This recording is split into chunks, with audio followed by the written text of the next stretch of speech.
Good evening from the trailhead for Redcloud and Sunshine Peaks, which are the final San Juan 14ers I'll be completing on this trip. I just pulled up here and it has been raining most of the day since I got off Uncompahgre earlier today. Uncompahgre Peak, which is another 14er. So yeah, Redcloud and Sunshine are the final ones. There is a small weather window that I hope to make when I'm on those summits, so I'm not either cold and soaked and drenched at 14,000 feet or being burned to a crisp by lightning at 14,000 feet. Both are possibilities I wish to avoid. So with that, I'm going to get a couple of things prepared and have some dinner and turn in, and you will be seeing me hiking up in the morning.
is Redcloud Peak.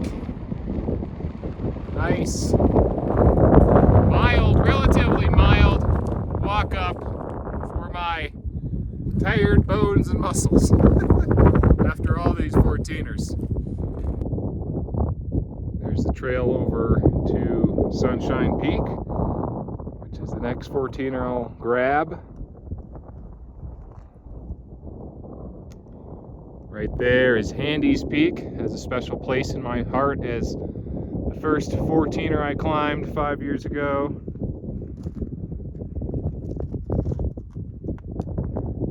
There is Uncompahgre Peak, which I was on yesterday.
Sunshine Peak, if I recall correctly, is actually the shortest of the 14ers.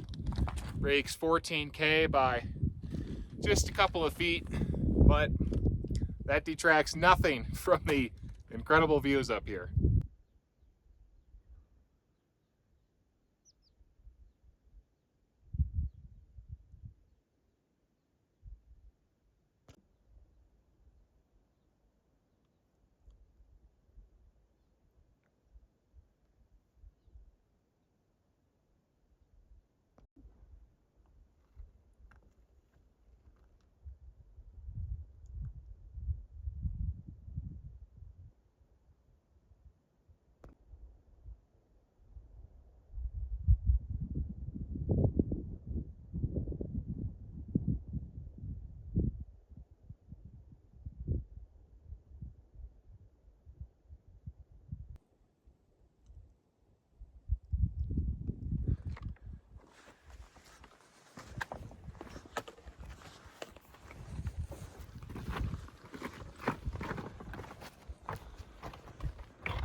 The San Juan 14ers are complete, except for one, which I will unfortunately have to come back to. There's one peak left. Thankfully, it's actually probably the easiest climb in the entire range, and it's also the most accessible and easy to get to for me. So I'm not super worried about it. Most of these other ones were like way the heck in the boonies to try to get to them. So I'm happy that I got the ones that I did. These two this morning were really, really cool. It was a relatively mild hike for most of it, which I really needed because I am pretty shot. I mean, this is the 5th consecutive day I've been climbing for 14ers. But man, this whole trip has been fantastic. The really cool thing about the San Juans that's unique that I don't know you can get anywhere else in even the country, really, certainly Colorado, is just being on a summit and being surrounded by a sea of mountains in every direction. So that is really unique and really cool, just Lord of the Rings-esque country out here. So thank you all for watching, and especially if you've been tagging along with all the other videos I've put out about this range. I really appreciate your time, and I will be sure to come back in the next video and ready to climb or hike another peak. So stay tuned for that.